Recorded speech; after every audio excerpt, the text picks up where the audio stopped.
अब रिमझिम को बचाने के लिए समीर ने बदला अपना भेष, क्योंकि समीर को लगता था कि उसे जिसने भी किडनैप किया है इस कानून के दायरे में वो नहीं पहुंच पाएगा। इसलिए समीर ने सोचा कि हम भेष बदल के उन लोगों के पास जाएंगे, तभी हमें रिमझिम का पता मिल पाएगा। अब समीर कुछ लोगों से कांटेक्ट करता है। समीर को पता चल जाता है कि कुछ लोग लड़की अगवा करके उसे बेचने का कारोबार करते हैं। यह सुनने के बाद समीर को लगता है कि क्या पता उसमें रिमझिम भी हो।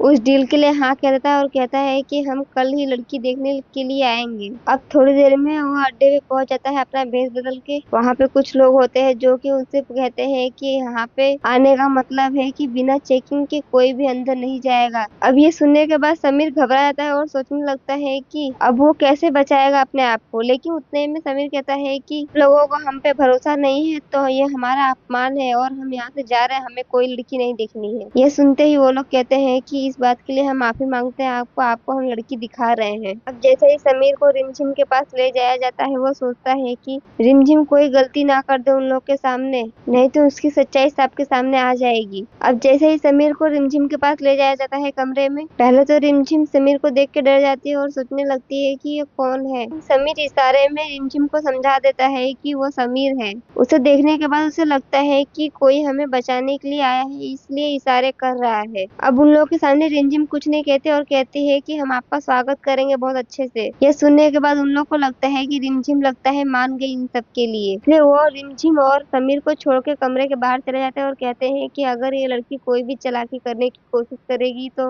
हमें तुरंत बताना। समीर कहता है कि कोई बात नहीं, हमें इस लड़की से बात करना है, मुझे कोई भी परेशान नहीं करेगा। यह सुनने के बाद सारे लोग उस कमरे से चले जाते हैं और समीर कहता है कि रिमझिम तुम ठीक तो हो ना। यह सुनने के बाद रिमझिम समीर के गले लग जाती है और रोने लगती है। कहती है कि मुझे पता था आप जिंदा हो। अब जैसे ही समीर अपनी बहन के बारे में पूछता है कहती है कि वो लोग उसे बेचने की कोशिश कर रहे थे, लेकिन हम जानबूझ के उसके चेहरे पे जिसकी वजह से वो उसे पसंद ना करे। यह सुनने के बाद समीर सोच लेता है कि रिमझिम तुम अपनी जान की बाजी लगा के हमारी बहन की जान बचा रही हो। अब समीर कहता है कि रिमझिम तुम थोड़ा नाटक करो, ऐसे बाहर उन लोग को लगे कि हम दोनों के बीच हाथापाई हो रही है, नहीं तो उन्हें शक हो जाएगा हम पर। यह सुनने के बाद रिमझिम चिल्लाने लगती है और उसको थोड़ी देर के बाद कहती है कि तो फ्रेंड्स, अगर आपको ये वीडियो अच्छी लगे तो वीडियो को ज्यादा से ज्यादा लाइक करें, सब्सक्राइब करें और नीचे कमेंट में आई लव रिमझिम जरूर लिखें।